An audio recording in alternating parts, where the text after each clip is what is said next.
રાપર શહેરમાં આખલાઓનો ત્રાસ હજુ પણ યથાવત। ગઈકાલે રાપર શહેરની એપીએમસી માં આખલાએ એક યુવકને અડફેટે લીધો હતો, જેનો વિડિયો હાલ સોશિયલ મીડિયામાં વાયરલ થઈ રહ્યો છે। તેમજ હાઈકોર્ટનો સખત આદેશ હોવા છતાં રાપર શહેરમાં અગાઉ પણ આખલાઓના યુદ્ધથી 3 લોકો જીવ ગુમાવી ચૂક્યા છે, જેના બાદ રાપર શહેરમાં રાડા કચેરીએ 2 વખત સંકલન સમિતિની બેઠકમાં રખડતા ઢોર બાબતે રાપર નગરપાલિકાના લોકોને સૂચના આપવામાં આવી હતી, પરંતુ આજ દિવસ સુધી રાપર શહેરમાં આખલાઓનો ત્રાસ યથાવત છે।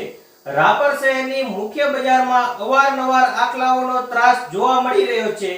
તેમજ રાપર મામલતદાર કચેરીએ પણ અવારનવાર આખલાઓ જોવા મળે છે અને ગઈકાલે રાપર શહેરમાં તિરંગા યાત્રા બાદ નગાસર તળાવ ખાતે ભારતીય જનતા પાર્ટીના કાર્યક્રમમાં પણ આખલો રખડતો હોય તેવો વિડિયો હાલ સોશિયલ મીડિયામાં વાયરલ થઈ રહ્યો છે, જેથી આપણે ચોક્કસથી કહી શકીએ કે હાઈકોર્ટના સખત આદેશનો રાપર નગરપાલિકા અનાદર કરી રહી છે અને રાપર શહેરમાં ઉપરથી નીચે સુધી ભારતીય જનતા પાર્ટીની સરકાર હોવા છતાં રાપર શહેરની જનતા હાલ આખલાઓના ત્રાસથી ત્રાહિમામ પુકારી રહી છે।